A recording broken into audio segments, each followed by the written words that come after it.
Hey Bill, Mike here. I'm a philosophy major in college right now, and I'm looking for your opinion on the subject. Some of the scientists like Stephen Hawking and Neil deGrasse Tyson have brushed it off as a meaningless topic. I'm just wondering about your thoughts on the subject.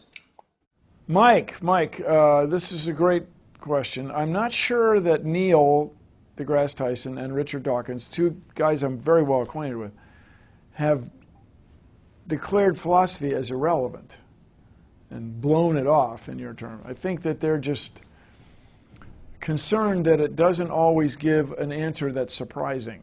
It doesn't always lead you someplace that is inconsistent with common sense. And it often gets back to this question: what is the nature of consciousness? Can we know that we know? Are we aware that we are aware? Are we not aware that we are aware? Is reality real or is reality not real? And we are all living on a ping pong ball that's part of a giant interplanetary ping pong game that we cannot sense it. These are interesting questions. But the idea that reality is not real or what you sense and feel is not authentic is something I'm very skeptical of.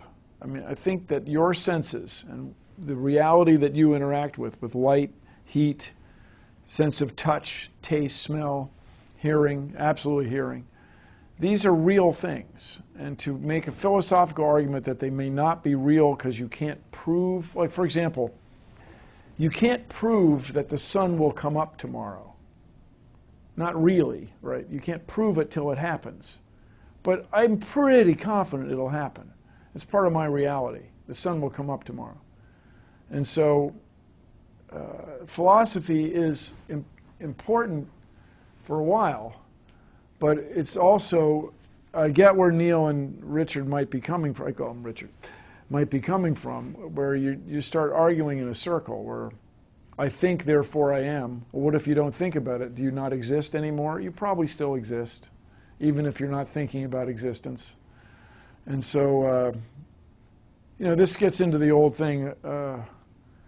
If you drop a hammer on your foot, is it real or is it just your imagination? You can run that test, a couple times, and I hope you come to agree that it's probably real. It's a cool question.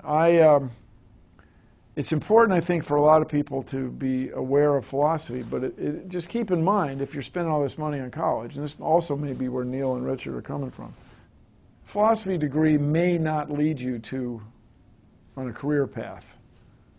It might, but it may not. And just keep in mind, humans made up philosophy too.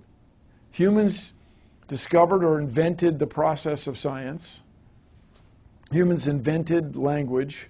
Humans invented philosophy. So keep that in mind, that when you go to seek an absolute truth, you're a human seeking the truth, so there's going to be limits. But there's also going to be things beyond which it doesn't matter. Drop the hammer on your foot and see if you don't notice it.